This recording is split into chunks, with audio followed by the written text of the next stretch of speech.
प्रभु। मुझको तू अपने लहू से धो दे मेरे प्रभु। मुझको तू अपने लहू से धो दे मेरे प्रभु। तेरे सामने झुकते हैं, सजदा हम करते हैं। तेरे सामने झुकते हैं, सजदा हम करते हैं। आत्मा सच्चाई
सजदा हम करते हैं तेरे सामने झुकते हैं सजदा हम करते हैं आत्मा सजाए और आराधना करते हैं आत्मा सजाए और आराधना करते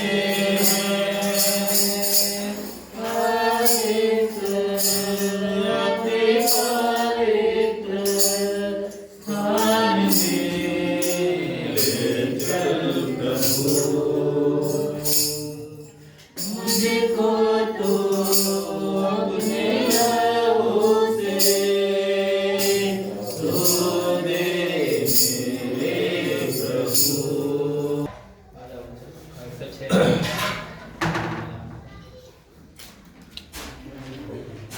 हालेलुया हालेलुया। परमेश्वर का धन्यवाद करते हैं। परमेश्वर की भलाई और इजराइल का विद्रोह।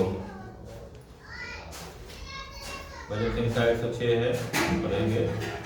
याह की स्तुति करो, यहोवा का धन्यवाद करो, क्योंकि वह भला है और उसकी करुणा सदा की है। यहोवा के पराक्रम के कामों का वर्णन कौन कर सकता है या उसका गुणगान कौन कर सकता है? क्या ही धन्य है वे जो न्याय पर चलते और हर समय धर्म के काम करते हैं। यहोवा अपनी प्रजा की प्रसन्नता के अनुसार मुझे स्मरण कर मेरे दिल के लिए मेरी स्तुति ले। कि मैं तेरे चुने हुओं का कल्याण देखूं और तेरी प्रजा के आनंद में आनंदित हो जाऊं और तेरे निज भाग के संग बड़ाई करने पाऊं। हमने तो अपने भाव के समान पाप किया है, अपने कीर्तन की अपने गिरफ्तार की। मिस्र में हमारे पुरखाओं ने तेरे आश्चर्य कर्मों पर मन नहीं लगाया, न तेरी अपार करुणा को स्मरण रखा। उन्होंने समुद्र के किनारे अर्थात लाल समुद्र के किनारे गलबा किया। तो भी उसने अपने नाम के निमित्त उनका उद्धार किया, जिससे वे अपने पराक्रम को प्रकट करें। तब उसने लाल समुद्र को भुनका और वह सूख गया और वह उन्हें गहरे जल के बीच से मानो जंगल में से निकाल ले गया। उसने बैरी के हाथ से उबारा और शत्रु के हाथ से छुड़ा लिया और उनके शत्रु जल में डूब गए, उनमें से एक भी न बचा। तब उन्होंने उसके वचनों का विश्वास किया और उसकी तरतीब गाने लगे। परंतु वे झट उसके कामों को भूल गए और उसकी युक्ति के लिए न ठहरे। उन्होंने जंगल में अति लालसा की और निर्जन स्थान में परमेश्वर की परीक्षा की। तब उसने उन्हें मुँह मांगा वर तो दिया, परंतु उसके प्राण को सुखा दिया। उन्होंने छावनी में मूसा के और यहोवा के पवित्र नामों के विषय में डाकी। भूमि फटकर दातान को निगल गई और अभिराम के झुंड को ग्रस लिया। और उनके झुंड में आग भड़क उठी और दुष्ट लोग लौ से भस्म हो गए। उन्होंने होरेब में बछड़ा बनाया और ढली हुई मूर्ति को दंडवत की। उन्होंने अपनी महिमा परमेश्वर को वास करने वाले बैल की मूर्ति का सिमरन। वे अपने उद्धारकर्ता परमेश्वर को भूल गए, जिसने मिस्र में बड़े बड़े काम किए थे। उसने तो अब्राहम के लिए तकिया इस्तेमाल काम और राजन के तट पर भयंकर काम किए थे। इसलिए उसने कहा कि मैं उसका सत्यानाश कर रहा था, यदि मेरा चुना हुआ मूसा जोखिम के स्थान में उनके लिए खड़ा न होता, ताकि मेरी जलजलाहट को ठंडा करे, कहीं ऐसा न हो कि मैं उन्हें नष्ट कर डालूं। उन्होंने मन अपने देश को निकलना जाना और उसके वचन की प्रतिष्ठा की।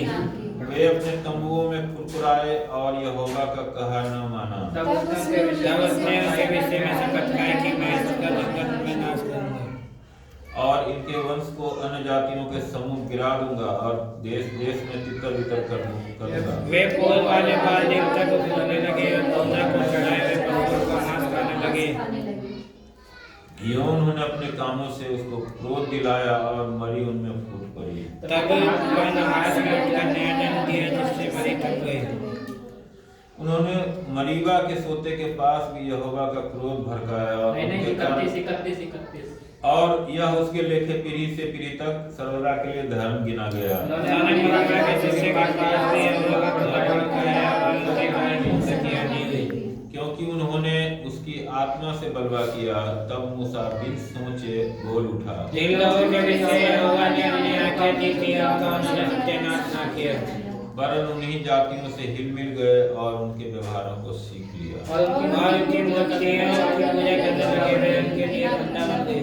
वरन उन्होंने अपने बेटे बेटियों को पिशाचों के लिए बलिदान किया। और उनके बेटियों का लोग आया जिन्हें उन्होंने प्रदान की पूजा बलि किया, इसलिए देश उनको पवित्र हो गया। और वे आप अपने कामों के द्वारा अशुद्ध हो गए और अपने कार्यों के द्वारा व्यभिचारी भी बन गए। तब यहोवा का क्रोध अपनी प्रजा पर भड़का और उसको अपने निज भाग से घालना आई। तब उसने उनको अन्य जातियों के बस में कर दिया और उनके बैरियों ने उन पर प्रभुता की। उनके शत्रुओं ने उन पर देख किया और वे उनके हाथ में उन्हें दब गए। बारंबार उसने उन्हें छुड़ाया, परंतु वे उसके विरुद्ध युक्ति करते गए और अपने अधर्म के कारण दबते गए।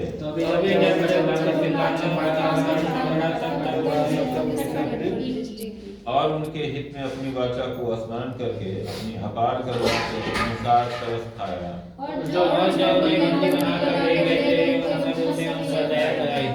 ये हमारे परमेश्वर यहोवा हमारा उद्धार कर और हमें अन्य जातियों में से इकट्ठा कर ले, कि हम तेरे पवित्र नाम का धन्यवाद करें और तेरी स्तुति करते हुए तेरे विषय में बड़ाई करें। इस्राएल का परमेश्वर यहोवा ने जो सेना पर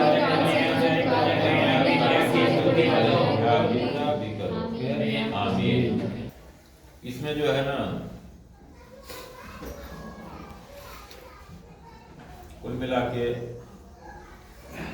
किसके विषय में है? ये इजराइल के विषय में है। हालेलुया। ये जो है एक इतिहास का भी विषय है, और इतिहास हम पढ़ते क्यों हैं हम सब जानते हैं अच्छी तरह से, कि ताकि हम उनकी अच्छाई बुराई से सीख सकें। ये हम बार बार इसीलिए यहाँ लिखा गया है बाइबल में, पता नहीं कितने बार ये रिपीट किया गया है। जो हम देखते हैं, जो उत्पत्ति से शुरू होकर के और निर्गमन और उसके आगे भी जो है चलता है, लेकिन मूल जो कहानी है वो निर्गमन तक चलता है, जो हम इसमें बार बार पढ़ते हैं कि किस तरह से परमेश्वर ने अपने लोगों को निकाल के लाया, और निकाल के लाया उससे पहले वो गए भी तो थे। तो क्या कोई काम परमेश्वर की इच्छा के बिना होता है क्या, या मर्जी के बिना? यहाँ संसार में एक ही परमेश्वर है और कोई परमेश्वर नहीं है। बार बार वचन कहता है कि दूसरा कोई परमेश्वर नहीं है, केवल एक परमेश्वर है। तो यूसुफ को भेजने की परमेश्वर की ही योजना थी कि ताकि उस समय आए, और उस समय जो है ना, उसके जरिए कितने काम हो रहे हैं। एक तो देखो यूसुफ को किस स्थान पे ले जाकर बिठाया कि जहां वो बंधक गुलामी में बेचा गया था, वहां का प्रधानमंत्री ही बना दिया उसको। हालेलुया। कि ताकि सारे अधिकार उसके हाथ में हो, कि कोई ये ना प्रश्न चिन्ह लगाए कि इसके भाई कैसे आ गए, उसके माँ बाप कैसे आ गए, और उसके परिवार कैसे आ गए, है ना।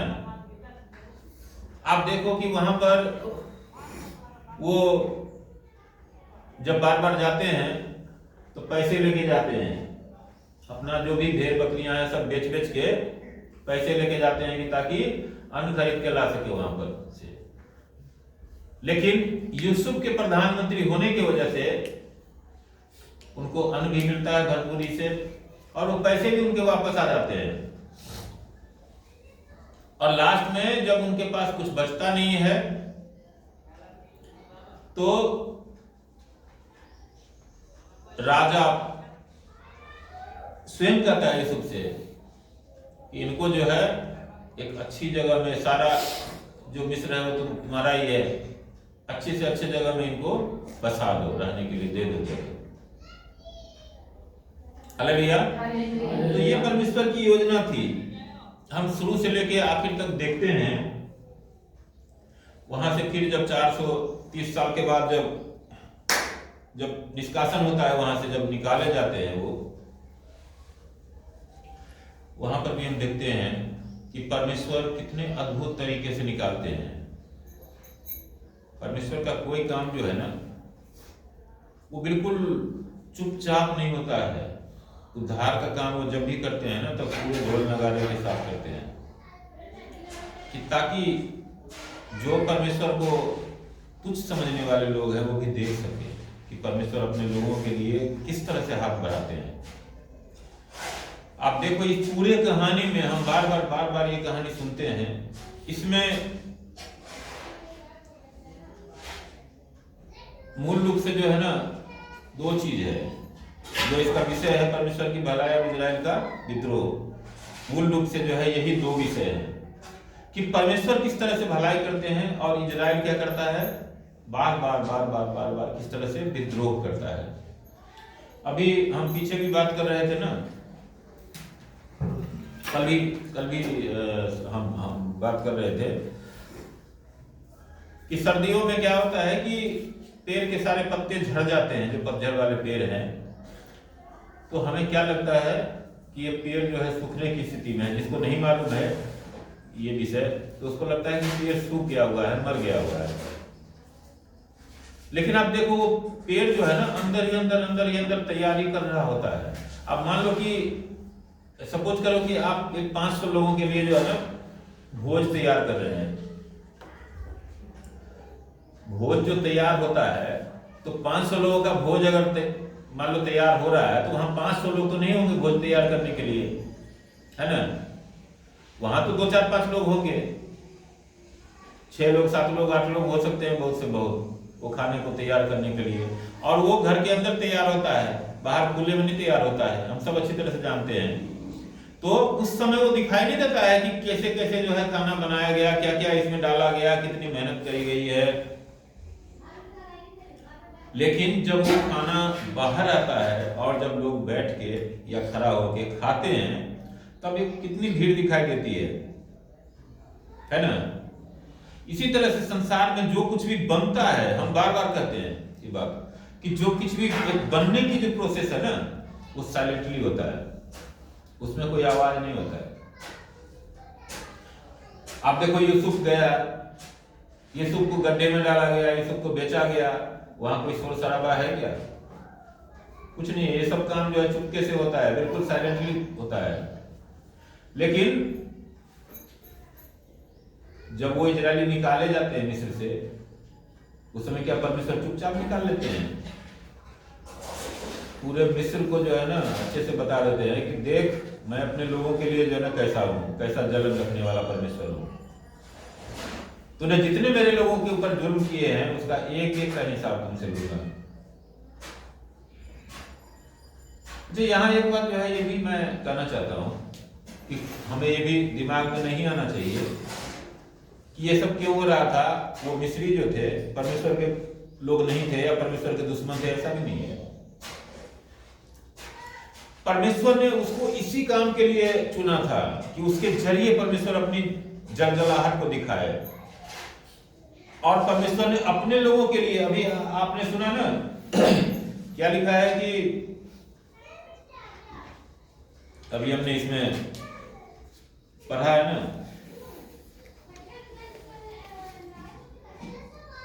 कि उन्होंने छावनी में मूसा के और यहोवा के पवित्र जन हारून के विषय में डाह की, भूमि फटकर दातान को निगल गई और अबीराम के झुंड को ग्रस लिया।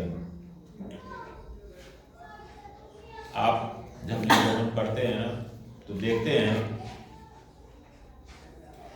तो वहां पर क्या होता है कि वो इजरायली जो है ना कुरकुराने लग जाते हैं कि हम क्यों मूसा और हारून की ये बात क्यों माने भाई?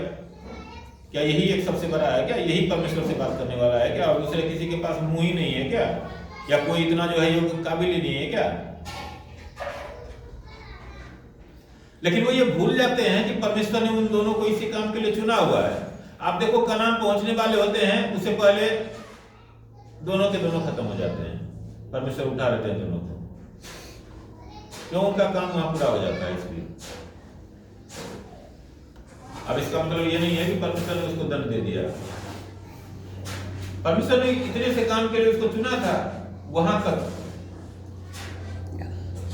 और यर्दन के पार जो ले जाने के लिए कालेब को चुना था, यहोशू को चुना था, इसलिए वहां से आगे वो लेके जाते हैं।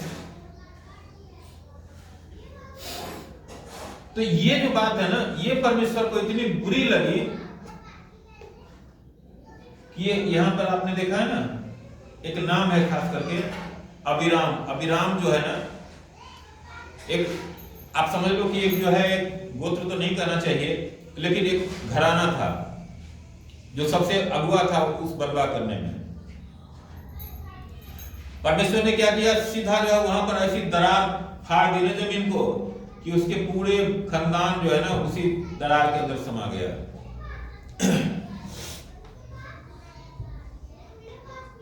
हालेलुया। यहां पर एक नहीं, कई ऐसे उदाहरण हैं जो हमें बताता है कि परमेश्वर के जो लोग हैं, जब थोड़ा सा शांति में आ जाते थे और स्मूथली उनका जीवन चलने लग जाता था, तो वो सोचते थे कि अरे परमेश्वर कुछ नहीं है, यहोवा परमेश्वर हम ही हम हैं। अब क्या होता है, वहां पर वो ऐसे ऐसे काम करने लग जाते हैं ना, वो सोचते हैं कि ये जो है ना, ये दीवार की जो पूजा कर रहे हैं ये अच्छा कर रहे हैं, ये जो यहाँ पर जो ऊंचा लाठ बना रखे हैं ना ये अच्छा कर रखे हैं, तो वो उनकी पूजा करने लग जाते हैं और ऐसा भयानक पूजा करते हैं कि वहां पर अपने बाल बच्चों तक की जो है ना बलियां चढ़ाते हैं। आप सोचो, जो बच्चे हैं वो परमेश्वर की आशीष है और उसको क्या कर रहे हैं, उन ईंट पत्थरों के आगे जो है बलिदान कर रहे हैं, उनको जो है जला रहे हैं। मतलब क्या है, एक तरह से परमेश्वर को ही तुच्छ समझ रहे हो कि परमेश्वर ने तो हमें आशीष दी और हम क्या कर रहे हैं, उस आशीष को उठा के फेंक रहे हैं या मान लो उसको हम जला रहे हैं किसी तुच्छ के लिए। तो इसके चलते क्या होता है कि परमेश्वर बार बार उनसे क्रोधित होते हैं और उनको तरह तरह से जो है ना दंडित भी करते हैं। कई बार उनको मारते हैं, झुंड के झुंड साफ कर देते हैं, लाखों लोगों को मार देते हैं। कई बार बंधुआई में भेज देते हैं किसी दूसरे देश में, अब वहां जो है पड़ा हुआ है 60 साल 70 साल 100 साल गुलामी में पड़े हुए हैं। फिर जब वहां ये परेशान हो जाते हैं, फिर इनको ध्यान आता है कि अरे एक परमेश्वर तो है हमारा खानदानी परमेश्वर, उस परमेश्वर को हम लोग भूल गए, हम लोग पाप किए, यही कारण है कि हम यहाँ पर गुलामी में आ गए हैं। तब उनको ध्यान आता है और उस परमेश्वर को फिर वो नाम लेते हैं, फिर उनके तरफ देखते हैं और फिर वो परमेश्वर वहां से निकाल के लाते हैं। ऐसा है वो परमेश्वर। इसलिए हमें ये चीज जो है ना हमेशा ध्यान में रखना है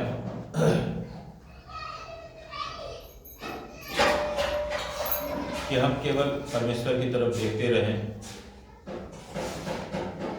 समय हमेशा ही जैसा नहीं रहता है, जैसे साल में मौसम बदलते हैं, सर्दी गर्मी बरसात आता है, 4 दिन बारिश होने लग जाती है तो हम कितना परेशान हो जाते हैं, अरे ये बारिश बंद हो जाए तो काम में से कर जाए, कितना दिक्कत हो रहा है, कपड़े नहीं सूख रहे हैं, तो परेशानियां होती है। लेकिन वो बरसात जो है फिर रुकता भी है। इसी तरह से गर्मी जब बढ़ जाती है फिर गर्मी कम भी होती है, फिर सर्दी होती है तो सर्दी भी कम होती है। इसी तरह से जीवन में भी परमेश्वर अलग अलग समय में अलग अलग काम करते हैं और उन्होंने एक काम के लिए ही हमें नहीं नियुक्त किया, उस एक काम के अलावा जो है ना बहुत छोटे छोटे काम होते हैं हमारे जीवन में, बड़े काम भी होते हैं। हम बहुत बार जो है जिन कामों को महत्व भी नहीं देते हैं, समझते भी नहीं हैं, वो काम जो है ना आगे चल के उसका रिजल्ट कितना बड़ा होता है। जैसे यूसुफ को जब बेचा था तो उसके भाइयों ने कभी समझा होगा, लेकिन परमेश्वर ने बता दिया था। ऐसा भी नहीं है कि परमेश्वर ने नहीं बताया था, लेकिन सपना तो सपना है। अब सपने पर हम विश्वास करते हैं या नहीं करते हैं ये तो हमारे ऊपर डिपेंड करता है।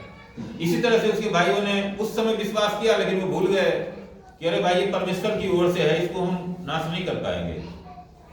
और वो क्या है, वो सपना जो समय आने पर फलित होता है। इसी तरह से हर एक काम का एक समय है, जैसे हम इसमें देखते हैं, अभी हमने कितना मिनट लगा, 5 मिनट लगा मुश्किल से पढ़ने में, लेकिन ये कितने सालों में जाके ये काम हुआ था। कम से कम 430 साल तो हम पढ़ते हैं कि वो निर्गमन में लगते हैं, है ना, और फिर 40 साल जो मिस्र से कनान जाने में, कई सौ साल का इतिहास है ये। आप समझ लो कि देखा जाए तो मुझे लग रहा है 500 से 1000 साल के बीच चला जाएगा ये इतिहास जो भी हमने पढ़ा है। कितने मिनट में? 5 मिनट में। कितनी पीढ़ियां बीती होगी, कितना समय लगा होगा, जिसको हम अभी 5 मिनट में पढ़ लिए। ऐसे ही हमारा भी जीवन जो है ना, धीरे धीरे ही चलता है। उसमें ऐसे ऐसे काम होते हैं जो हमें अभी मालूम भी नहीं है कि जो ये छोटा सा जो बरगद और पीपल का बीज आप सबने देखा होगा, कितना छोटा बीज होता है, ये कितना सा फल होता है, उसके अंदर जो है मुझे लग रहा है जो कम से कम 100 बीज होता होगा। लेकिन एक एक पेड़ देख लो आप, कितना बड़ा होता है। एक डाली जो है एक आदमी उठा भी ना सके कभी। कई कई साल, कितनी पीढ़ियां बीत जाती है एक पेड़ के बनने और सूखने में। तो इसी तरह से जो है ना, हमारे अंदर भी क्या चल रहा है हम नहीं जानते हैं, या और लोगों के जीवन में क्या चल रहा है बहुत से लोग नहीं समझते हैं, लेकिन वो तैयारी हो रही होती है। एक काम चल रहा होता है, एक काम जो है फिनिशिंग पे होता है, और एक काम जो है ना आगे के लिए तैयारी में चल रहा है कि वो आगे होने वाला है। तो इसलिए हम हमेशा परमेश्वर के आशावान रहें और आज्ञाकारी बने रहें उसके। परमेश्वर का धन्यवाद करता हूँ। इन हठीले इजरायलियों की तरह कभी हमें नहीं बनना है। ये इसीलिए हम पढ़ते हैं कि ताकि परमेश्वर बार बार हमें बता रहा है कि हमें उनकी तरह नहीं बनना है, क्योंकि वो बार बार दंड पा रहे हैं, उनके बाल बच्चे पीढ़ी पीढ़ी दंड पा रही है। हमें दंड नहीं पाना है। हम भले ही थोड़े में एडजस्ट कर लेंगे, लेकिन जो है ना हमें डंडा नहीं खाना परमेश्वर से। हालेलुया। तो मैं परमेश्वर का धन्यवाद करता हूँ इस सुंदर भजन के लिए। सब लोग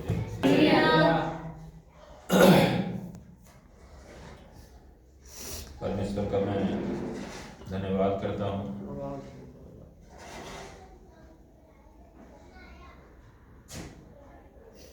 आज टू भाई ने मुझे बोला है बोलने के लिए, तो इसलिए मैं आप सबके सामने हूँ। हालेलुया।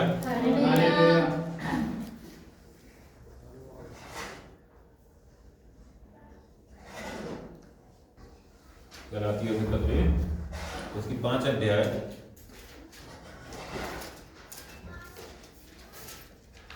उसके 16 से हम देखेंगे 25, 26। पेज नंबर 262, 263 है। 262, 263।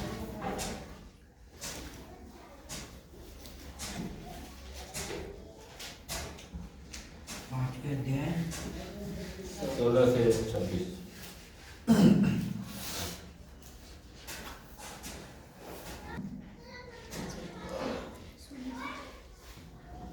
यहाँ पर क्या है?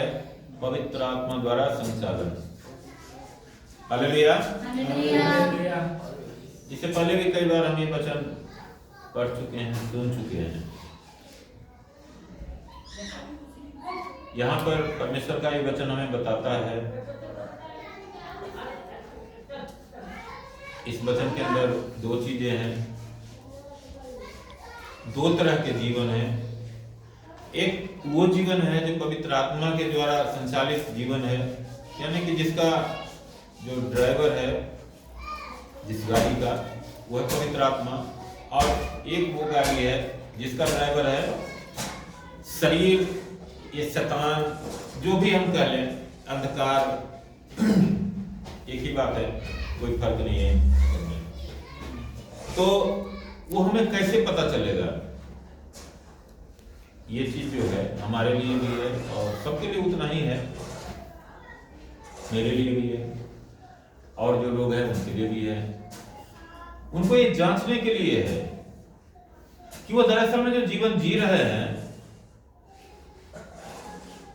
वो जीवन का जो चलाने वाला है, संचालक जो है, ड्राइवर जो है, वो कौन है, किसके चलाए से हम चल रहे हैं। हालेलुया। तो यहां पर जो ऐसा लिखा हुआ है कि पर मैं कहता हूं आत्मा के अनुसार चलो तो तुम शरीर की लालसा किसी रीति से पूरी न करोगे।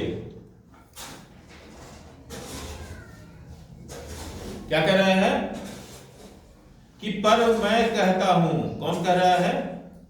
परमेश्वर की आत्मा कह रही है कि आत्मा के अनुसार चलो तो तुम शरीर की लालसा किसी रीति से पूरी न करोगे, क्योंकि शरीर आत्मा के विरोध में और आत्मा शरीर के विरोध में लालसा करता है और ये एक दूसरे के विरोधी हैं, इसलिए कि जो तुम करना चाहते हो वह न करने पाओ। हालेलुया।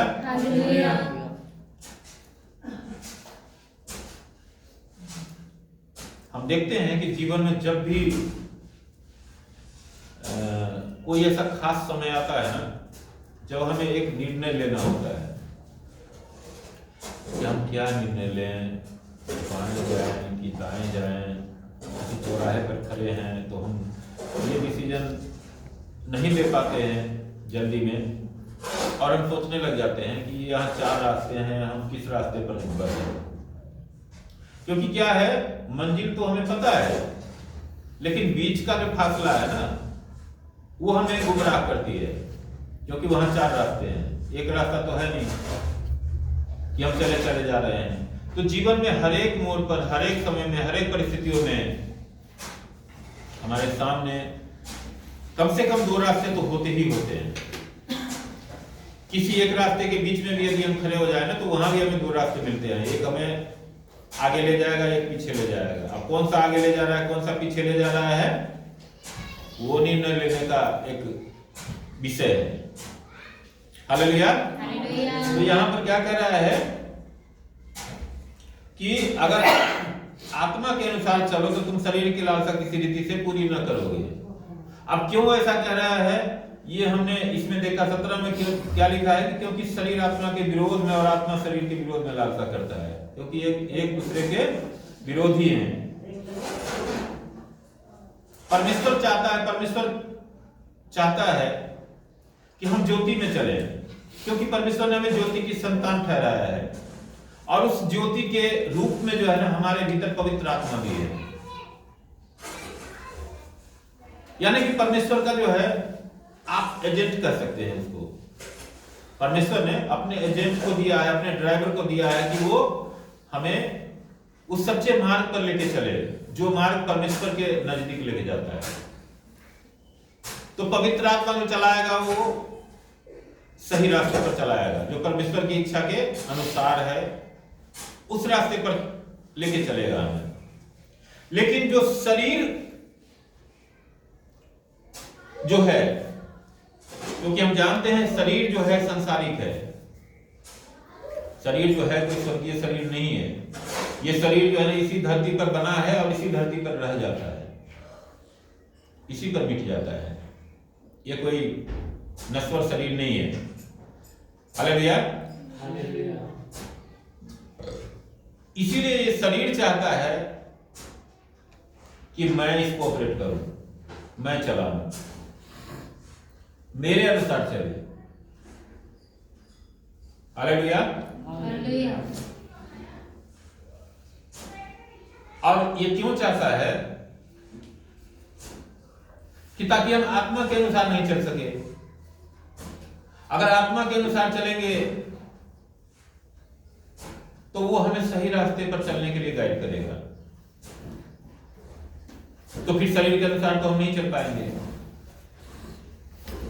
भाई। हम तो, हमारे पांव जो है आगे और पीछे दोनों तरफ तो चल नहीं सकता है, एक ही तरफ चलेगा।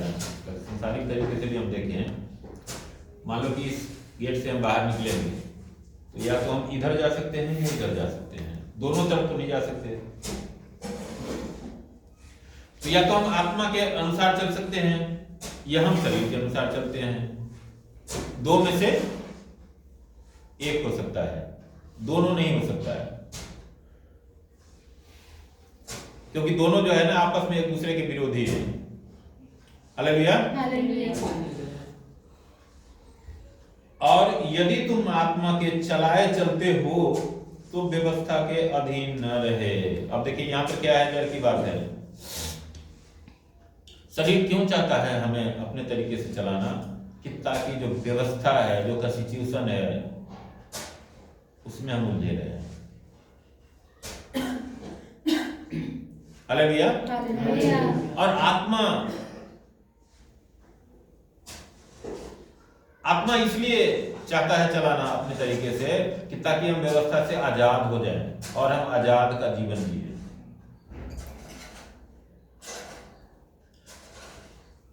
मैं आपको एक उदाहरण बताता हूं कि मान लीजिए अभी हम शरीर में हैं, सब यहाँ पर जितने भी हैं हम संसार में हैं, शरीर में हैं। यदि हम कोई भी ऐसा काम करेंगे जो कि हमारे देश का कानून हमें इजाजत नहीं देता है, और अगर हमने वैसा कोई काम किया तो क्या होगा, व्यवस्था यानी कि कानून या संविधान के अनुसार जो दंड हमारे लिए रखा है उस अपराध के करने के कारण वो दंड हम पाएंगे।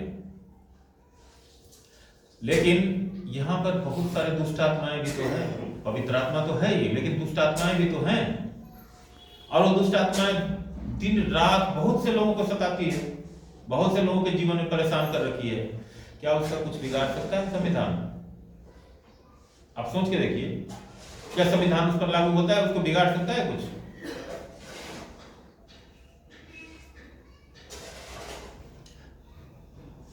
यही बात है, यही बात है जो ये वचन हमें समझाने की कोशिश कर रहा है।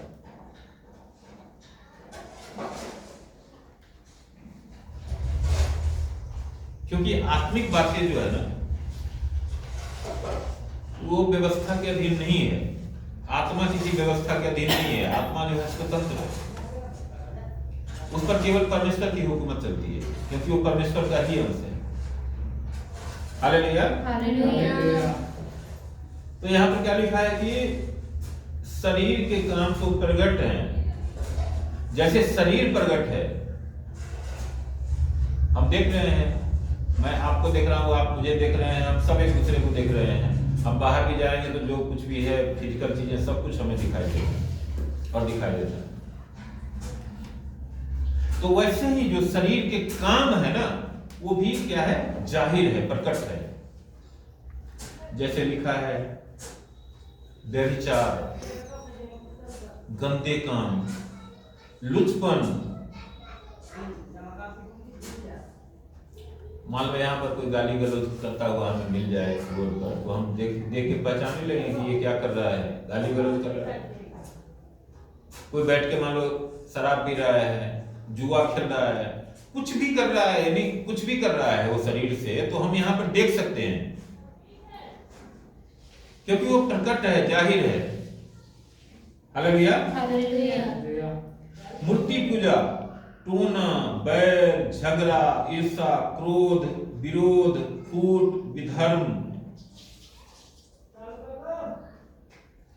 डाह, मतवालापन, लीला क्रीड़ा और उनके जैसे और काम हैं। इनके विषय में मैं तुमसे पहले से कह देता हूं, जैसा पहले कह भी चुका हूं कि ऐसे ऐसे काम करने वाले परमेश्वर के राज्य के वारिस ना होंगे।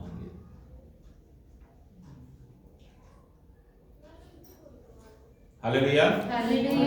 इसमें से हम जानते हैं हर एक कामों को, ये काम क्या होते हैं। अगर हम डाह कर रहे हैं या कोई भी कर रहा है, कि मान लो कोई तरक्की कर रहा है, कोई उन्नति कर रहा है या कुछ अच्छा कर रहा है, तो उससे क्या करता है, वो डाह रखता है, जलन रखता है। वो क्या कर रहा है, वो शरीर के बस में है। जो शरीर के बस में है वो परमेश्वर के राज्य से दूर है, वो परमेश्वर के राज्य के वारिस नहीं होगा कभी भी। यहां तमाम काम जो शरीर के हैं, जो गंदे काम करता है, व्यभिचार करता है, लुचपन करता है, मूर्ति पूजा करता है, वो क्या है, अपने लिए एक अलग परमेश्वर घर रखा है। तो जो सच्चा परमेश्वर है उससे वो उतना ही दूर है, इसलिए वो स्वर्ग के राज्य का वारिस नहीं हो सकता।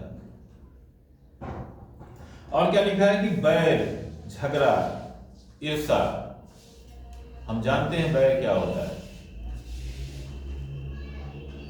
अगर हम भी बैर करते हैं तो हम शरीर के अनुसार चल रहे हैं और फिर हम स्वर्ग के राज्य से बहुत दूर हैं। हालेलुया। हालेलुया। अगर हम झगड़ा करते हैं किसी से तो झगड़ा भी जो है शरीर का ही काम है, आत्मा का काम नहीं। आत्मा कभी झगड़ा नहीं करता है। आप मान लो कि कोई दुष्ट आत्मा से ग्रसित व्यक्ति अगर हमारे सामने आता है तो हम क्या करते हैं, उसे डंडा लेके लड़ाई करते हैं क्या कभी, या कोई गाली गलौज करते हैं या झगड़ा करने की जरूरत पड़ती है हमें? हम तो सीधा उसको हुक्म देते हैं कि चल निकल, और वो निकल के भागती है, क्योंकि परमेश्वर की आत्मा से हम आज्ञा देते हैं उसको। और उसको पता है कि हमारे सामने जो खड़ा है ना वो इस सृष्टि का मालिक है, इसलिए वो भागती है। लेकिन अगर किसी इंसान को हम ऐसे कहें कि भाग जा, तो क्या जो हमारे देश की व्यवस्था है, जो संविधान है, कॉन्स्टिट्यूशन है, क्या हमें इजाजत देता है कि हम किसी को कहें कि तू भाग जा? मैं आप सबसे पूछ रहा हूं, आप सब वकील बैठे हुए हैं क्या हमारा संविधान ये इजाजत देता है? पुलिस को भी ये इजाजत नहीं देता है। अगर कहीं धारा 144 नहीं लगा है तो वो भी नहीं हटा सकता किसी को, या कहीं शांति भंग हो रही है तो ये नहीं तो नहीं भगा सकता, क्योंकि ये सब चीजें जो है ना एक व्यवस्था के अधीन है, कॉन्स्टिट्यूशन के अधीन है। हालेलुया। हालेलुया।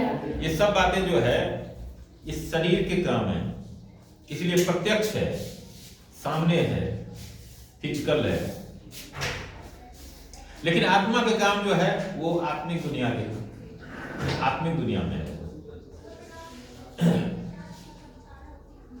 हालेलुया। हालेलुया। और क्या कह रहे हैं इसके अलावा? क्रोध, विरोध, फूट, विधर्म। अगर इसके एक एक नेचर पर अगर हम बात करना चाहें तो बहुत बहुत लंबा होगा, लेकिन हम सब पढ़े लिखे, हम सब जानते हैं अच्छी तरह से। टोना जो है हमें परमेश्वर से दूर करता है, बैर जो है वो भी हमें परमेश्वर से दूर करता है, क्योंकि वो परमेश्वर के आत्मा का नेचर नहीं है, स्वभाव नहीं है। झगड़ा, ईर्ष्या, क्रोध, गुस्सा हमारा स्वभाव नहीं है। क्योंकि मैं आपसे एक बात पूछता हूं,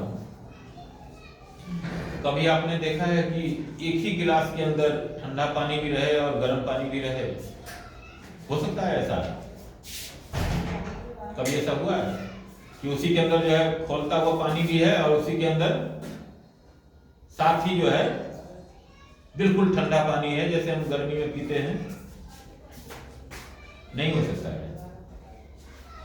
एक बार में ना उसमें एक ही पानी रहेगा, या तो ठंडा रहेगा या गर्म रहेगा। इसी तरह से या तो हम परमेश्वर की आत्मा के अनुसार चल सकते हैं या हम शरीर के अनुसार चल सकते हैं।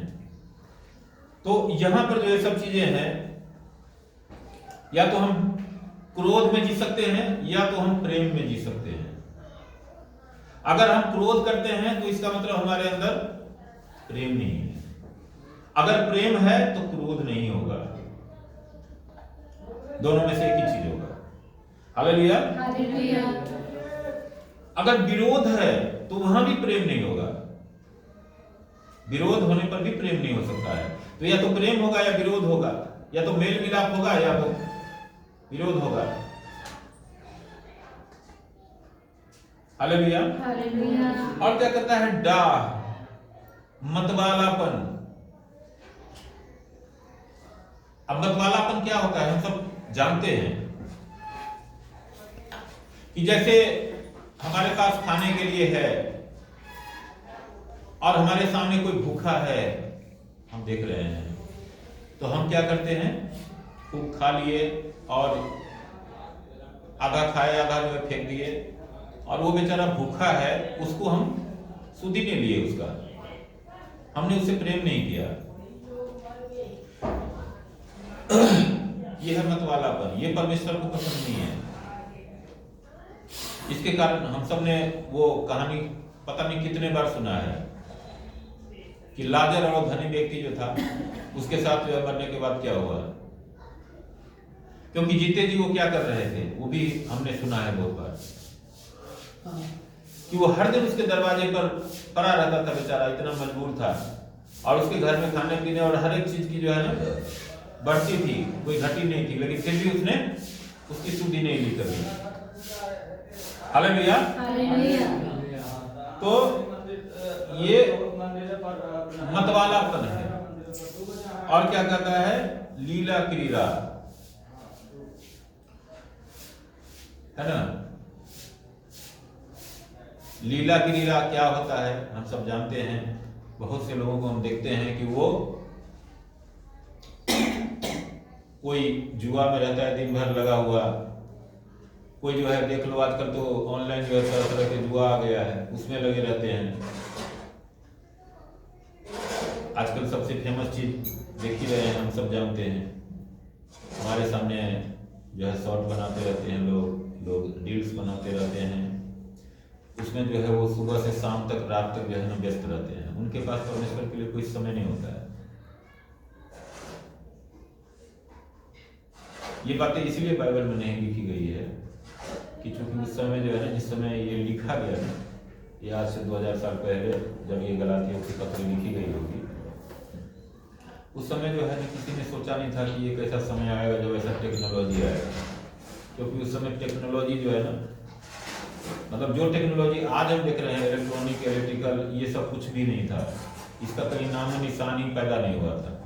तो इसलिए उन लोगों ने ऐसा कोई इमेजिनेशन नहीं किया होगा। लेकिन फिर भी बाइबल एक ऐसा शास्त्र है जिसके अंदर आज से 2000 साल पहले भी जो है हर एक बात के जवाब थे, आज भी है, और आज से 10,000 साल बाद भी जवाब होगा। इसीलिए यहाँ पर लिखा है लीला क्रीड़ा, और इनके जैसे और काम हैं। बहुत सारे काम हैं, कामों की जो है ना लंबी फहरिस्त है, कोई जो है अंत नहीं है लिस्ट का। इसलिए हम लोग क्या करते हैं, कोई काहू में मगन, कोई काहू में मगन, मतलब कोई किसी चीज में मगन है तो कोई किसी चीज में मगन है। जो परमेश्वर की खोजी है उनका दिन रात आप देखोगे बस एक ही धुन रहता है कि परमेश्वर क्या चाहते हैं हमसे, परमेश्वर किस तरह से खुश रहेंगे हमसे। वो एक ही चीज का जो है हमेशा खोज में लगा रहता है। और जो दूसरे साइड में जो शारीरिक है पूरी तरह से, मतलब वो शरीर में ही जीते हैं, तो वो अपने शरीर की अभिलाषाओं के पीछे हमेशा लगे रहते हैं कि हमें क्या अच्छा लगेगा, अरे ये काम करेंगे मजा आ जाएगा। और वहां पर जाते हैं ना, आज नैनीताल जाएंगे ना, अरे मजा आ जाएगा गर्मी में। हालेलुया। ठीक है, ये चीजें भी थोड़ी देर के लिए जो है हमें अच्छा लग सकता है, लेकिन ये परमानेंट नहीं है, ये बुरा नहीं है। अगर परमेश्वर आपको दिया है, आपको मौका देता है, तो इसमें बुराई नहीं है। लेकिन आप चाहे जहां भी हो, आप उस परमेश्वर के सीसीटीवी में हो, वहां पर भी वो परमेश्वर आपको देख रहा है। आप क्या कर रहे हो, नहीं कर रहे हो, वो सब चीजें देख रहा है, और उसका एक एक चीज का जो है ना न्याय होगा। हालेलुया। हालेलुया। और लिखा है कि इनके विषय में मैं तुमसे पहले से कह देता हूं, जैसा पहले कह भी चुका हूं, कि ऐसे ऐसे काम करने वाले परमेश्वर के राज्य के वारिस नहीं होंगे। ये जितने भी काम यहां पर दे रखा है, और इस तरह के और जितने काम हैं, इन कामों को करने वाले परमेश्वर के राज्य के वारिस नहीं होंगे। ये वचन हमें बताना है, और ये वचन पवित्र आत्मा का वचन है, परमेश्वर का वचन है, ये किसी इंसान का वचन नहीं है। ये सब पौलुस ने जो लिखा है, ये पवित्र आत्मा के द्वारा ही लिखा है। हालेलुया। हालेलुया। लेकिन ये तो शरीर की बातें हैं। अब आत्मा की बातें क्या है वो भी हम देखते हैं। यहाँ पर क्या लिखा है कि पर आत्मा का फल, किसका फल? आत्मा का फल। जैसे हमें मालूम है कि आम के पेड़ का जो फल होता है ना वो कैसा होता है, अंगूर के पेड़ का फल जो है वो कैसा होता है, वैसे ही शरीर के फल का भी हमने देखा कि शरीर के फल जो है, शरीर के जो अभिलाषा में जो जीते हैं तो उनके जीवन में जो है कैसे फल होते हैं, कैसे काम होते हैं, वो हमने देखा है। वैसे ही जो आत्मा का फल है, यानी कि जो पवित्र आत्मा अगर हमारे जीवन को चला रहा है, ऑपरेट कर रहा है, ड्राइव कर रहा है, तो कौन कौन से पराग हमारे जीवन में हम देखते हैं, कौन कौन से फलों को हम देखते हैं, वो यहाँ पर लिखा है। पहला फल क्या है? प्रेम, है ना?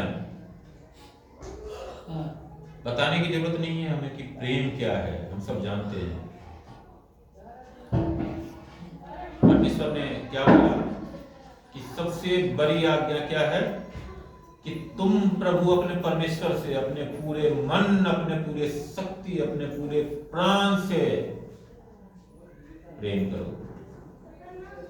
हालेलुया। हालेलुया। किससे प्रेम करो? हालेलुया। इसका ये मतलब कभी नहीं है कि अभी हमने सुना है कि संसार को जो है ना ठोकर मारे, ये भी नहीं है, क्योंकि जैसे हमारे लिए वैसे और लोगों के लिए भी है। जो परमेश्वर हमें बनाया है उसी परमेश्वर ने और लोगों को भी बनाया है, इसलिए हम किसी से नफरत नहीं कर सकते हैं। हालेलुया। हालेलुया। इसीलिए परमेश्वर ने बोला कि अपने समान अपने पड़ोसी से प्रेम रख।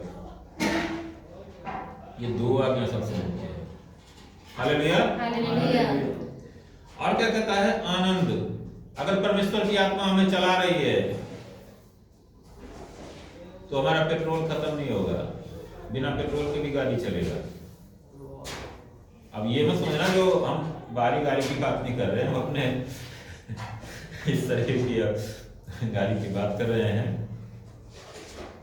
कि हमारे अंदर हमेशा आनंद होगा। चाहे बाहरी चीजें जो है ना बहुत ज्यादा हो जाए तब भी आनंद होगी, और बाहरी चीजें थोड़ी कम हो तब भी आनंद होगा। हालेलुया। हालेलुया। हमारे जीवन में दूध और मधु की धाराएं बहती होंगी तब भी हमारा मन आनंदित रहेगा, और नहीं बहती रहेगी तब भी हमारा मन आनंदित रहेगा, क्योंकि परमेश्वर ने हमारे भीतर वो आनंद की आत्मा दी है। हालेलुया। हालेलुया। और जो तीसरा फल है वो है शांति। भाई साहब, ये शांति जो है ना, इसको परमेश्वर ने सबसे ज्यादा जो है ना दिखाया है कि ये कितना महत्वपूर्ण है। आप देखो प्रभु यीशु मसीह अपने चेलों के पास आते हैं, क्या कहते हैं? तुम्हें शांति मिले। जितने बार भी आते हैं उनके सामने कहते हैं तुम्हें शांति मिले। क्या प्रभु जब शरीर में थे तब उन्होंने चेलों से नहीं पूछा था कि मैंने तुमसे बोला था कि तुम झोला मत लो, दूसरा कुर्ता मत लो, तुम जो है बटुए मत लो, तो इतने दिन तुम मेरे साथ रहे, क्या तुम्हें किसी चीज की घटी हुई? तो चेलों ने बोला नहीं प्रभु, किसी चीज की घटी नहीं। अब देखो फंसे खाना है, यानी कि भोज खाना है, उसके लिए प्रभु ने बोला कि जा, जैसे उस नगर में जाओगे ना तो देखोगे एक बंदा पानी भर रहा होगा, उससे बोलना कि गुरु के लिए कौन सा जगह रखे हो जहां पर जो है ना हम फंसा बनाए। तो कहां पर वो जगह बताया? कोठे के ऊपर। कोठे के ऊपर और तैयार करके रखा था। क्या प्रभु ने ईटा का चुनाई किया था क्या? या प्रभु के चेलों ने सीमेंट का लगाया था क्या? वो तैयार था उसके लिए, क्योंकि जहां प्रभु है वहां सब कुछ है। वहां पर भी प्रभु थे, इसलिए केवल भोज नहीं हुआ, अच्छे जगह पर भी भोज हुआ, 5 स्टार 7 स्टार में। हालेलुया। हालेलुया। ये चीज हमें हर चीज तब हमें समझ में आता है ना, जब हम इन चीजों को बिल्कुल बारीकी से जो है ना गौर करते हैं, तब परमेश्वर हमें बताते हैं कि जो उन्होंने कहा है ना कि तुम मेरे स्वर्ग के राज्य की खोज कर, संसार की वस्तुएं तुम्हें आप मिल जाएंगी, उसका क्या मतलब है? क्यों नहीं उन्होंने बोला कि तू सुबह से लेकर रात तक जो है हमेशा बस सांसारिक चीजों की खोज में रहो, हमारा कभी नाम भी मत लो, हमारी तरफ मत देखना कभी। उन्होंने प्रोविजन रखा है, वो हर चीज देंगे या देते हैं, देते आ रहे हैं और आगे भी देंगे, लेकिन खोजने के लिए एक ही चीज कर रहे हैं, सत्य और धर्म को, परमेश्वर के राज्य की खोज करने के लिए कर रहे हैं। हालेलुया। तो प्रभु सबसे ज्यादा जो अनमोल तोहफा है वो क्या है? शांति है। अगर हमारे हृदय में शांति है ना, तो आप समझ लो कि संसार का सबसे बड़ा दौलत आपके हृदय में परमेश्वर ने दे रखा है, और नहीं है तो हमें खोजना भी वही चाहिए, क्योंकि वो दौलत आ गई ना आपके पास। मान लो कि हीरे का खान अगर हाथ में आ जाए, तो क्या आप लोहा पीतल तांबा जाओगे ढूंढने के लिए? क्या कोई जाएगा क्या ढूंढने के लिए? दुनिया में सबसे जो कीमती मटेरियल है रत्नों में, वो हीरा ही है। बाकी सोना चांदी और बाकी चीजें जो है उसके बहुत ही सस्ते हैं उसके सामने। शांति कैसे आती है? क्या एक पल की शांति है या एक दिन की शांति है परमेश्वर की शांति? आज मान लो मैं भूखा हूं, सुबह से मैं भूखा हूं, मुझे बहुत तेज भूख लग रही है, मेरे पेट में दर्द होने लग गया, तो अभी क्या है? अशांति किस बात के लिए है? कि खाना मिल जाए। खाना मिल गया, अभी थोड़ी देर के लिए शांति आ जाएगी। क्या खाना वो हमेशा तो चलना नहीं है। मान लो कहीं ऐसी जगह में है जहां पानी की दिक्कत है, हमें पानी जो है ना पीने के लिए नहीं है, गर्मी में है, तो क्या होगा? पानी के बिना परेशान हो जाएंगे, लेकिन पानी मिल जाएगा तो क्या होगा? हमारा मन शांत हो जाएगा। इस तरह से सुबह से शाम तक, रात तक जीवन में महीने साल हम देखते हैं, और हर पल कुछ ना कुछ जरूरत होती है हमारी। अभी इस चीज से हम विचलित होते हैं, अगले पल जो है किसी और चीज से विचलित होते हैं। लेकिन आप सोचो कि अगर परमेश्वर हमारे पास है, तो परमेश्वर के हमारे पास, हमारे साथ होने का ही मतलब है कि सारी सृष्टि हमारे साथ है, सृष्टि की सारी चीजें हमारी है। हालेलुया। हमको प्यास लगेगा ना, उससे पहले परमेश्वर पानी जो है ना इंतजाम करके रखेंगे। हमको भूख लगता है ना, उससे पहले परमेश्वर को पता है कि अरे मैंने इसको पेट तो दिया था, इसको भूख लग रही होगी, इसीलिए वो कहता है कि तू मेरे सत्य और धर्म की, तू मेरे स्वर्ग के राज्य की, तू मेरे पवित्रता की खोजी हो। हालेलुया। इसलिए वो अपनी शांति देता है, क्योंकि शांति में ही हर एक चीज समाया हुआ है। इसीलिए वो कहता है कि मैं तुम्हें अपनी शांति दिए जाता हूं, जैसा संसार तुम्हें देता है वैसा नहीं, क्योंकि संसार में तो तुम्हें क्लेश होता है, इसलिए मैं अपनी शांति दिए जाता हूं। क्योंकि परमेश्वर की जो शांति है ना, वो मिल गया ना एक बार हमें, तो कभी हमारे भीतर से जाता नहीं है। हालेलुया। और क्या है? धीरज। यशायाह में क्या पढ़ते हैं हम कि जो यहोवा की बाट जो होते हैं वे नया बल प्राप्त करते जाएंगे, और वे चलेंगे लेकिन थकेंगे नहीं, वे दौड़ेंगे लेकिन थकेंगे नहीं, उकाबों के समान नया बल प्राप्त करते जाएंगे। किसके समान? उकाब के समान। उकाब पक्षी हम सबने सुना है। हालेलुया। लेकिन उसके लिए क्या है?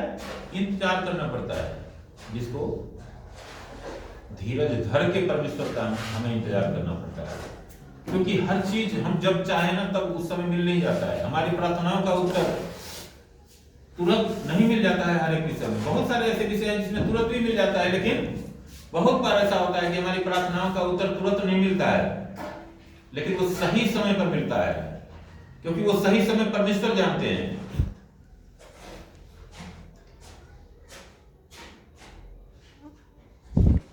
अब्राहम को परमेश्वर ने कब बोला था कि मैं तुझे वो देश दूंगा जहां दूध और मधु की धाराएं बहती हैं, मैं तेरे वंश को बालू के किनकों के समान बढ़ाऊंगा, मैं तुम्हें आशीष दूंगा। कब दिया? उसके तो 2 ही लड़के थे ना, एक दासी का पुत्र और एक अपनी पत्नी का पुत्र। तो आप सोचो कि 2 लड़के से परमेश्वर ने वरदान दी, तो जिस परमेश्वर ने इस सृष्टि को बनाया है, जिस परमेश्वर ने इस सृष्टि के सारे चीजों को व्यवस्थित किया है, एक समय काल में बांधा है, क्या वो उस समय को तोड़ देगा 1 ही मिनट में? उस सारे बंधनों को खत्म कर देगा 1 ही सेकंड में? और वो 2 लड़के की जगह जो है क्या करता, 2 अरब जो है उसी समय भर देता संसार में। तो जो बालू के किनके के समान बोला, तो उसके लिए समय लगेगा ना, जनरेशन चेंज होने में समय लगता है ना, और वो समय लगा। आप देखो, जब यूसुफ के पास याकूब गया था मिस्र देश, तब कितने लोग थे? 70। कितनी पीढ़ियां बीत चुकी थी? इसहाक, और इसहाक से याकूब, मतलब तीसरी पीढ़ी में थे, और चौथी 5वीं पीढ़ी में आ गए थे जब जा रहे थे। 5वीं पीढ़ी में थे तकरीबन, जब 70 लोग थे। 5 पीढ़ी के बाद 70 लोग थे, और जो 20 लाख 30 लाख जो लोग भी कहते हैं, वहां तक पहुंचने में 430 साल उसके बाद लगे। 5 पीढ़ी, आप सोचो 5 पीढ़ी बीतने में कितना समय लगता है। हम सब यहां पर जो है पढ़े लिखे लोग हैं, कम से कम 100 से 200 साल तो जरूर लगेगा 5 पीढ़ी बीतने में, है ना?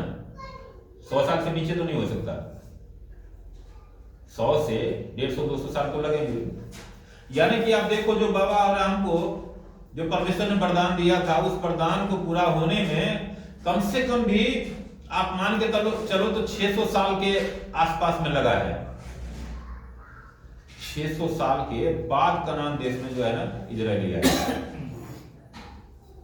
उस देश में जिसकी परमेश्वर ने वाचा भरी थी। लेकिन परमेश्वर पूरा करते हैं, लेकिन वो समय मुकर्रर था, उस समय पर वो होना था। यीशु प्रधानमंत्री बनता है, लेकिन तब तक उसके साथ क्या बीतता है? आप देखो, जेल जाता है, गड्ढे में डाला जाता है, बदुआई के लिए बेच दिया जाता है। वहां परमेश्वर छोड़ते नहीं है, कहीं भी उसको परमेश्वर नहीं छोड़ते हैं, हमेशा उसका साथ रहते हैं, और हर जगह उसको मान आदर दिलवाते हैं। लेकिन जो संकट है वो तो है, क्योंकि वो समय मुकर्रर है।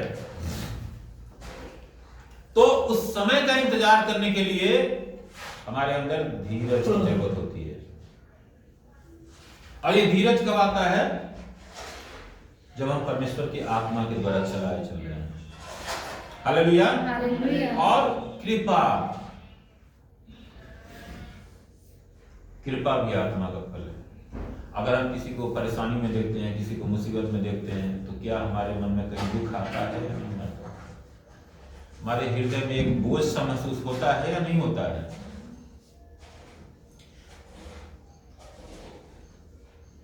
मैं तो देखो ईमानदारी से बोलना चाहता हूं कि जब भी किसी लाल बत्ती पे रुकता हूं ना, और देखता हूं ना छोटे छोटे बच्चे हमारे सामने आते हैं कुछ मांगने के लिए, मेरे मन में आता है कि प्रभु, काश कि मेरे पास इतना होता कि मैं इन बच्चों के लिए कुछ अच्छा कर पाता ना, तो कितना अच्छा होता। लेकिन आज मेरी स्थिति ऐसी है कि मेरे हाथ में तो कुछ भी नहीं है कि मैं इसको दे तक सकूं। बहुत से लोग हैं जो कर रहे हैं उन लोगों के लिए, बहुत से लोगों के विषय में मैंने देखा है। आप देखो कोरोना काल में बहुत से लोगों ने अपने घरों को गिरवी रख दिया और जो भूखे लोग थे उनको खाना खिला रहे थे। क्या परमेश्वर ने उसको नोटिस नहीं किया, उसके कामों को? जो भी कृपा करता है ना, वो परमेश्वर का ही काम कर रहा है, क्योंकि कृपा करना परमेश्वर की आत्मा का ही फल। लेकिन चलो, हमसे जो भी हो सकता है, ऐसा नहीं है कि हमारे पास नहीं है लाखों करोड़ रुपए तो हम जो है कुछ भी नहीं कर सकते हैं। प्रार्थना तो कर सकते हैं कम से कम। ये इसके लिए पैसे नहीं लगते हैं। परमेश्वर ने हमें इसके लिए जो है ना हमें दिया है सामर्थ्य कि जो कुछ भी है जो हम कर नहीं पा रहे हैं उसके लिए हम प्रार्थना कर सकते हैं परमेश्वर से। और ये प्रार्थनाएं जो मामूली नहीं है, ये प्रार्थनाओं का कितना परिणाम है, कितना फल है, ये जब हम प्रकाशित वाक्य पढ़ते हैं ना तब हमें पता चलता है। और जब परमेश्वर हमें इन चीजों को दिखाते हैं ना तब पता लगता है कि प्रार्थना जो है ना कितना फल देता है।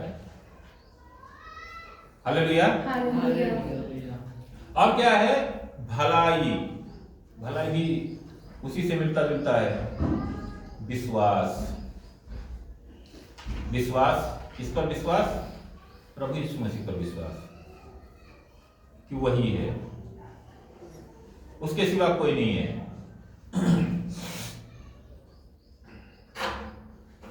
और नम्रता। नम्रता क्या है हम सब अच्छी तरह से जानते हैं। पोलाइटनेस, कि हम जो किसी से बात करते हैं, चाहे घर के अंदर चाहे घर के बाहर, चाहे कोई हमसे बड़ा है चाहे कोई हमसे छोटा है, चाहे कोई हमारे बराबरी का है, हम उससे किस तरह से बात करते हैं, किस तरह से व्यवहार करते हैं। क्या हमारे बातों में मिठास होती है? हमारे बातों में झुकाव होता है क्या? हमारा बात जो है कहीं तना हुआ तो नहीं है कि जो सुनने वाले को लगता है कि इसकी आंखें चली हुई है?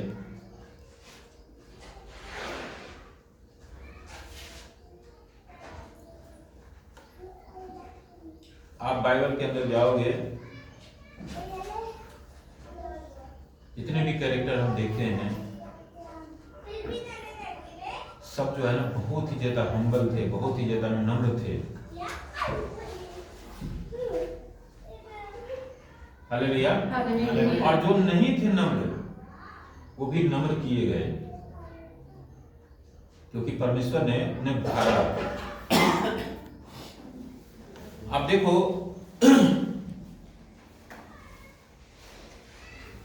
दाऊद के विषय में तो हम हर बार बात करते हैं कि वो किस तरह से परमेश्वर की आराधना करता था, कि वो कुछ भी नहीं समझता था। एक बार उसकी पत्नी ने जो मिकल थी उसने बोला कि अरे तुम क्या पागल हो क्या, जो बताओ कैसे तुम आम लोगों के साथ मतलब इतना छोटा बन जाते हो, लगता ही नहीं है कि तुम राजा हो, ये है जो भी है अपना जो भी कह सकती थी बोली। दाऊद ने बोला कि जिस परमेश्वर ने मुझे यहाँ खड़ा किया है, जिस परमेश्वर ने मुझे राजा बनाया है, उस परमेश्वर के लिए मैं इससे भी और गिरना पड़ेगा तो मैं इससे भी और गिरूंगा।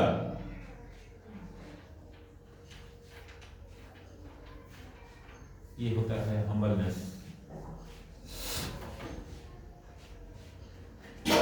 हालेलुया। हालेलुया। हमें भी यही देखना है, हमें भी ऐसा ही चाहिए।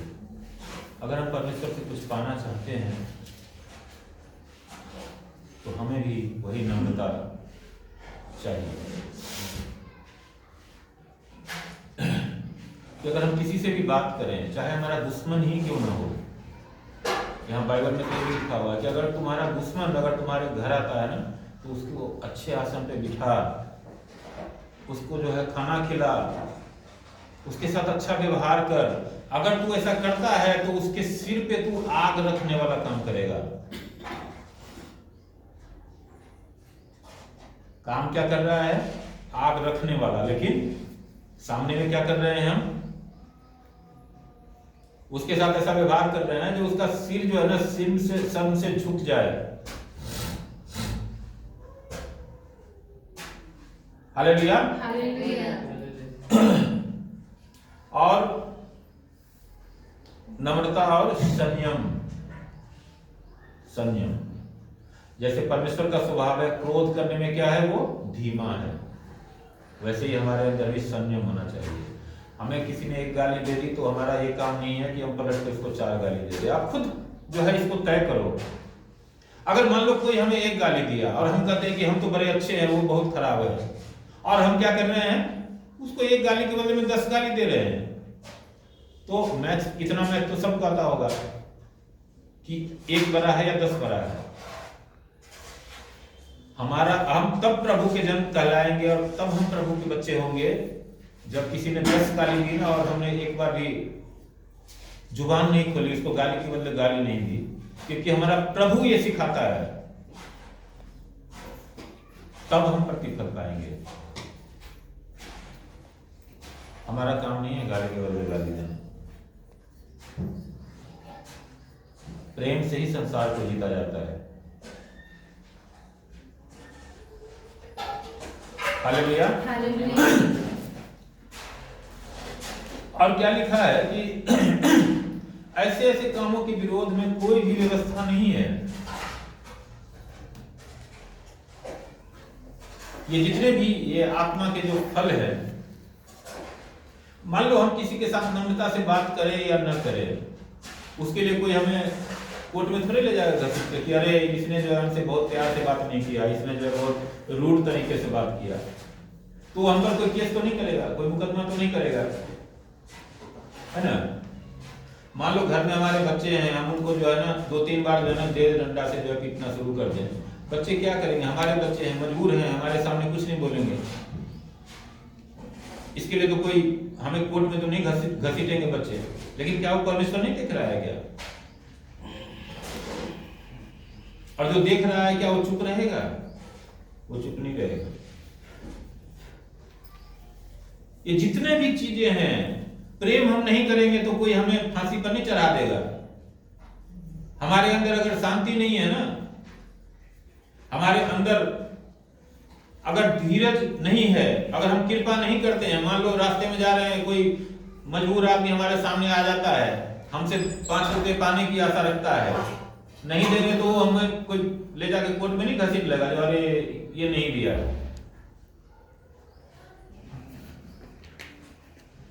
ये जितने भी आत्मा के काम है, इसके लिए कोई व्यवस्था नहीं है, कोई कॉन्स्टिट्यूशन नहीं है, कोई लॉ नहीं है, लेकिन हम परमेश्वर के हैं तो हमारे अंदर ये होगा। परमेश्वर के आत्मा के द्वारा चल रहे हैं तो ये हमारे भीतर होगा, क्योंकि परमेश्वर की आत्मा हमें ये सिखा रही है। हालेलुया। हालेलुया। और जो मसीह यीशु के हैं, उन्होंने शरीर को उसकी लालसाओं और अभिलाषाओं समेत क्रूस पर चढ़ा दिया। प्रभु ने जिन लोगों के साथ हमेशा जीवन में भलाई किया, जिन लोगों की आंखें खोली, जिन लंगड़ों को चलाया, जिनके अंदर से हजारों हजार दुष्ट आत्माएं निकाली, उन सबको बार बार ताड़ना नहीं दिया। उन सबको जिस समय वो क्रूस पर चढ़ाए जा रहे थे, उनको नहीं बोला कि अरे तुम लोग बोलो ना चिल्ला चिल्ला के, देखो हमने तुम्हारे साथ इतनी भलाई करी, तू हमें बचाओ, हमारी गवाही दे। नहीं, ये काम वो करने के लिए आए थे, वो दिखाने के लिए आए थे, उन्होंने वो काम करके दिखाया। हालेलुया। हालेलुया। और जो शरीर का काम था, उस सब को क्या है, जिसने भी मसीह यीशु को पहना है, उसने ये शरीर के सारे कामों को क्या किया, क्रूस पर टांग दिया। अब जो मसीह यीशु में है वो नई सृष्टि है, वो पुरानी बातें सब जाती रही।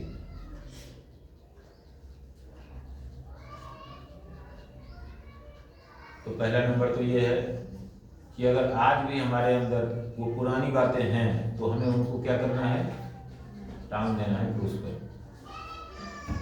अगर हम नए हैं तो नए दिखाई भी देना चाहिए। मान लो कि किसी जैसे मान लो हमारी माँ है, इनकी जो पता नहीं 60 साल पहले शादी हुई, 65 साल पहले शादी हुई, या कितने साल पहले शादी हुई हम नहीं जानते। आज किसी की शादी होती है, मान लो बिट्टू भाई की हुई, तो इनकी जो दुल्हन आएगी वो माँ जैसी होगी क्या? भाई माँ तो माँ है, वो अभी नई आई है तो नई दिखेगी ना, नहीं दिखेगी नई।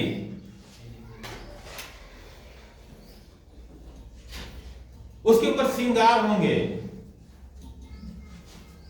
जो उसकी पहचान है, दिखाई देगा कि हाँ अरे ये दुल्हन है, अभी शादी करके आई है।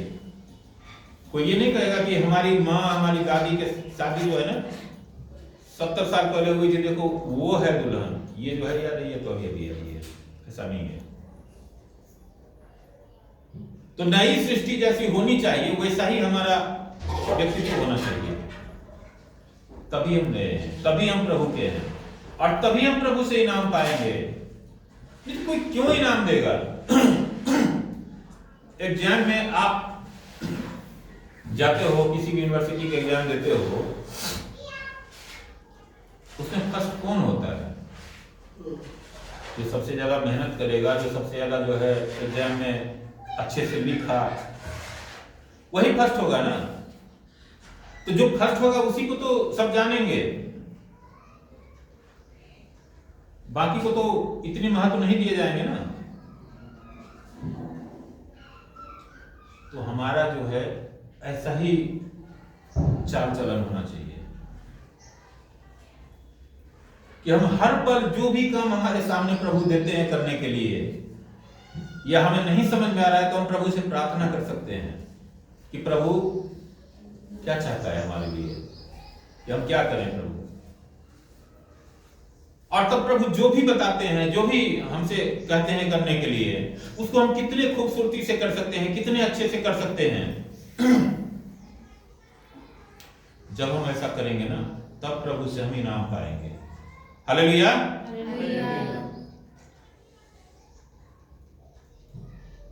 तो ये वचन हमें ये सिखा रहा है, और क्या लिखा है लास्ट में कि यदि हम आत्मा के द्वारा जीवित हैं तो आत्मा के अनुसार चले भी। हम घमंडी होकर न एक दूसरे को छेड़ें और न एक दूसरे से डर करें। हालेलुया। क्या कर रहा है कि यदि हम आत्मा के द्वारा जीवित हैं तो आत्मा के अनुसार चले भी। अगर आत्मा के अनुसार नहीं चलते हैं तो क्या होता है? आत्मा को हम एक तरह से क्या करते हैं? कब्र में दफना देते हैं। हालेलुया। तो मैं परमेश्वर का धन्यवाद करता हूं आज के इस सुंदर सामर्थी वचन के लिए जो हमें दिया है प्रभु ने।